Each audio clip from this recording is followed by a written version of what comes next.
नमस्कार दोस्तों, एक बार फिर स्वागत है आपका अपने YouTube channel tech Hindi library में। जैसा कि आपको पता है, इस चैनल पर आपको मिलेगा हिंदी व संस्कृत ग्रंथों का ज्ञान। उसके साथ आपको मिलेगा इनका सार, अर्थ व समीक्षा। तो आइए शुरू करते हैं आज का वीडियो। जैसा कि आपको पता है, हमारे YouTube चैनल द्वारा संस्कृत सीखें नाम से एक श्रृंखला चलाई गई है।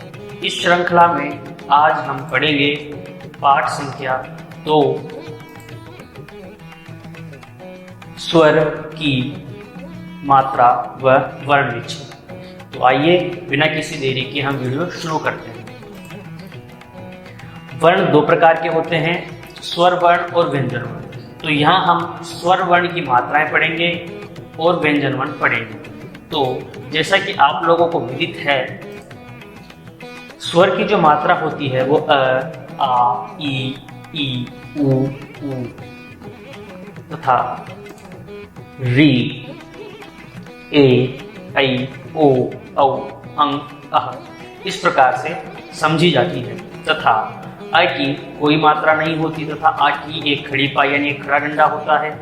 ई की मात्रा इस प्रकार से होती है तथा ये सब मात्राएं आप समझते हैं। अब हम व्यंजन वर्णों की बात करेंगे।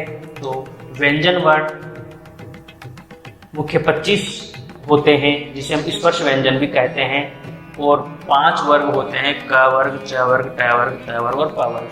तो इन्हें हम प्राय पढ़ेंगे। तो सबसे पहले हम पढ़ेंगे क वर्ग। तो क वर्ग के अंदर आता है क, ख, ग, घ, ण। फिर हम पढ़ेंगे च वर्ग। तो च वर्ग के अंदर आता है च, छ, ज, झ, ञ। फिर ट वर्ग। तो ट वर्ग के अंदर आता है ट, ठ, ड, ढ, ण।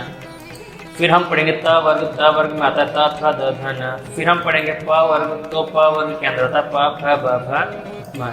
इस प्रकार से हमने 5 वर्ग पढ़े। अब मैं आप लोगों से निवेदन करूंगा कि आप लोग 12 खड़ी का अभ्यास करें। क वर्ग की 12 खड़ी का अभ्यास करेंगे। तो क के अंदर क वर्ग में आपको अ, आ, ई, उ, ए, ऐ, ओ, औ, अं, अह इस प्रकार से मिलाएंगे।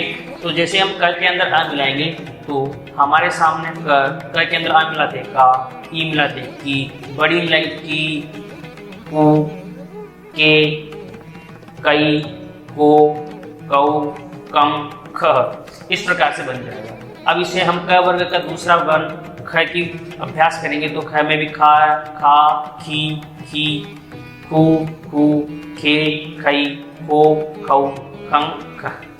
इस प्रकार से ग वर्ग का करेंगे। तो ग, गा, गी, गु, गे, गई, गो, गौ, गं, गह।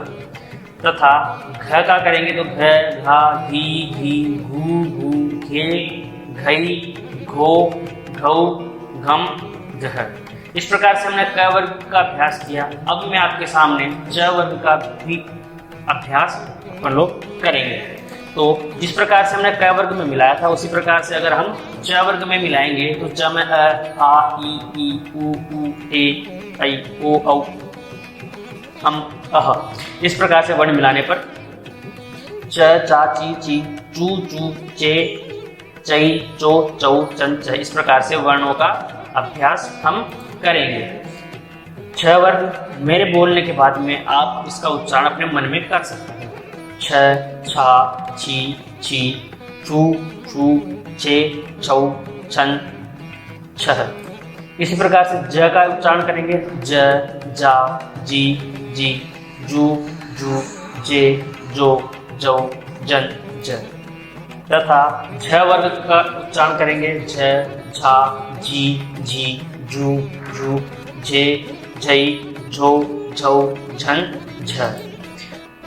अब आप सभी से मेरा निवेदन है कि आप लोगों को जो बचे हुए वर्ग हैं, अर्थात ट वर्ग, त वर्ग, प वर्ग, य, र, ल, व, श, श, ह, इन सब का अभ्यास आपको स्वयं करना है। अगर आपको कोई भी समस्या आती है तो आप मुझे कमेंट सेक्शन में लिख सकते हैं। अब अपन छेद के बारे में हम पढ़ेंगे। जैसे हमारे सामने आई तिथि, तो त प्लस ई प्लस थ प्लस ई दूसरे नंबर पे अगर अपन बात करें तो हमारे सामने एक उदाहरण और है जिसे हम विद्यालय कहते हैं। तो विद्यालय व ई द य आ ल य इस प्रकार से विद्यालय बनता है। तथा आगे हम बात करें तो गणेश ग ण ए श इस प्रकार से। तो हमें यहाँ एक बात समझ में आई, यह जो हमने किया इसे हम प्राय वर्ण विच्छेद कहते हैं। ठीक है। और वर्ण विच्छेद की परिभाषा अगर हम देखें तो वर्ण विच्छेद की परिभाषा होती है कि शब्द का प्रत्येक वर्ण किस व्यंजन और स्वर से मिलकर बना है, उन्हें क्रम अनुसार बताना ही वर्ण विच्छेद है या वर्ण विच्छेद कहलाता है। इस प्रकार से हमने आज 2 टॉपिक पढ़े, मात्राएं और वर्ण विच्छेद। अब हम कुछ अभ्यास प्रश्न करेंगे। इन अभ्यास प्रश्नों को आप वीडियो के प्रारंभ में जाकर के या वीडियो को बीच में रोक करके देख सकते हैं, उसे हल कर सकते हैं। प्रश्न संख्या 1 आपके सामने है कि स्वर व व्यंजनों को लिखकर याद करो। स्वर व व्यंजनों को लिखना है और याद करना है। प्रश्न संख्या 2 है आपके सामने कि क से म तक बारह लिखकर याद करो। तो आपको लिखना है और याद करना है।